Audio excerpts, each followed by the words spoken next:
বেলডাঙ্গা কাণ্ডে সমস্ত নথি না জমা দেওয়া, এনআইএর হাতে না তুলে দেওয়াটা কি এনআইএর ফুল ফর্মে তদন্তকে বাধা দিচ্ছে? কারণ ইতিমধ্যে এনআইএ তদন্তের বিরোধিতা করে সুপ্রিম কোর্টের দ্বারস্থ হয়েছে রাজ্য। আর মুর্শিদাবাদের যিনি নতুন এসপি, তিনিও এখনো পর্যন্ত এনআইএর হাতে সমস্ত নথি তুলে দেওয়া নিয়ে কোনো রকম কোনো বিষয় খোলসা করেননি। আর এদিকে এনআইএ তারা কিন্তু তাদের তদন্ত পুরোদমে চালিয়ে যাচ্ছে এবং তারা এই বেলডাঙ্গার অশান্তির একেবারে শিকড়ে পৌঁছানোর জন্য তারা হাতিয়ার করেছেন ডিজিটাল এভিডেন্স। বেলডাঙ্গা হিংসায় ইলেকট্রনিক্স এভিডেন্স সংগ্রহে নামলো এনআইএ।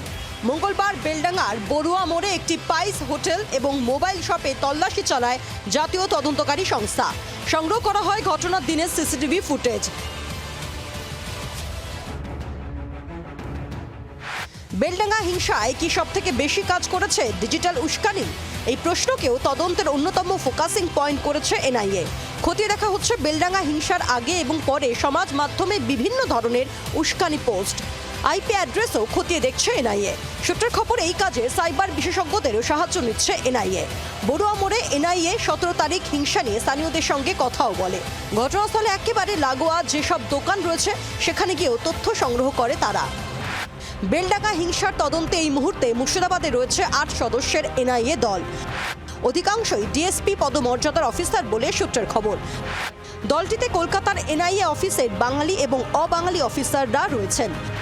বেলডাঙ্গা হিংসায় যে 36 জনকে গ্রেফতার করেছিল পুলিশ, তারা সকলেই এই মুহূর্তে এনআইএর হেফাজতে বলে জানিয়েছেন ধৃতদের আইনজীবীরা।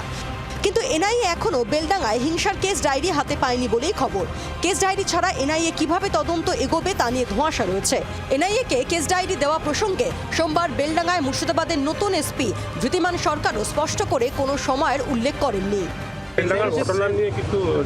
আজকে খুব প্রথম দিন, আমি ডিটেলসে দেখছি কি আছে, সমস্ত বিষয় সমস্ত ব্যাপার প্রতি দেখছি। 16-17 যে ঘটনা হয়েছে এটা এনআইএ তদন্ত হয়েছে। এনআইএ বলছে এখনো তারা কেস হ্যান্ডওভার পায়নি, এটা নিয়ে কি বলবেন? আমাকে ডিটেলসটা ফাইলটা আমি চেয়েছি, আজকে দেখে কি আছে কথা হচ্ছে, বিভিন্ন ব্যাপারের সাথে কথা হচ্ছে, দেন উইল সি কি আছে। রাজ্য সরকার ইতিমধ্যেই বেলডাঙ্গা হিংসায় এনআইএ তদন্তের বিরোধিতা করে সুপ্রিম কোর্টে মামলা দায়ের করেছে। সেই কারণেই কি কেস ডায়েরি এনআইএর হাতে তুলে দিতে বিলম্ব? তৈরি হয়েছে জল্পনা। ব্যুরো রিপোর্ট, জি 24 ঘন্টা। বাংলার আওয়াজ, বাঙালির আবেগ, জি 24 ঘন্টা।